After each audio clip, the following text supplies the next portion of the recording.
നമസ്കാരം. നിങ്ങൾ അന്വേഷിച്ച് വന്നാണ് ആരാധകരെ കണ്ട നൗഷാദ് MLA ഉൾപ്പെടെ എല്ലാരും നിങ്ങളെ കോൺസ്റ്റബിൾ തള്ളിക്കോളൂ. പ്രശംസിക്കുക. എനിക്ക് അസൂയ തോന്നിപ്പോയി പറയാം. ആള് സ്മാർട്ട് ആണല്ലോ. ഈ ആരാധകരുടെ ഓരോ ശല്യം എനിക്ക് മാത്രം എത്രയധികം ആരാധകര്. ഞാനും അത് ആലോചിക്കുന്നത്. വിദ്യാഭ്യാസ മന്ത്രിയുടെ നേതൃത്വത്തിൽ നടക്കുന്ന സമിതിക്ക് സൂപ്പറായിട്ട് ഈ കലോത്സവം സംഘടിപ്പിക്കാൻ പറ്റുന്നുണ്ട്. പരാതികളൊക്കെ വളരെ കുറവ്, ഒന്നുമില്ലാന്ന് വേണേ പരാതികളൊക്കെ വളരെ കുറവ്, ഒന്നുമില്ലാന്ന് വേണേ പറയാം. വളരെ ചെറുത്. ഇതൊക്കെ എന്ത്? അതൊക്കെ ഇത്രയും പേര് പങ്കെടുക്കുന്നത് തമ്മില് 14,000 ആൾക്കാരൊക്കെ പങ്കെടുക്കുക.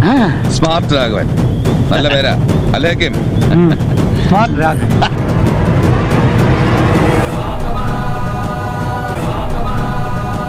എന്തായാലും സംഭവം സൂപ്പറാ. MLAക്ക് ഒരു താങ്ക് യു. നിനക്കതൊക്കെ എങ്ങനെയാ സാധിക്കുന്നത്? പ്രിയപ്പെട്ട പ്രേക്ഷകരെ, ഇദ്ദേഹം വളരെ കഠിനാധ്വാനം ചെയ്യുന്നു എന്നതുകൂടി ഞാൻ അടിവരായിട്ട് പറയുന്നു. Thank you.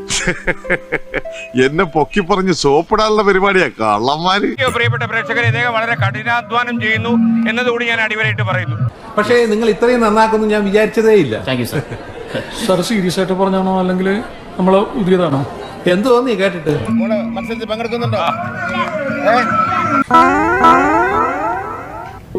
എത്രാം ക്ലാസ്സിലാ? 5ല്. ഇതാരാ? പേര് പറഞ്ഞു. MG സോളമൻ എന്ന് പറഞ്ഞ കൊച്ചുകുട്ടികളെ ഓടിച്ചിട്ടടിക്കും. അല്ല, കൊച്ചുകുട്ടികളെ അറിയും. പേര് പറഞ്ഞാലേ ഒരു മിഠായി. എനിക്കറിയില്ല. അറിയില്ലല്ലേ? എനിക്കെന്ത് വിഷമം? എനിക്കൊരു വിഷമമില്ല. എനിക്കൊരു വിഷമമില്ല. മന്ത്രി ശിവൻകുട്ടി അറിയാലോ? അത് മതി. അവള് കേട്ടിട്ടില്ല. അതാ അല്ല, പ്രഭാകരേട്ടന് വീട്ടില് വിലയില്ലെങ്കിലും നാട്ടില് പുല്ല് വില.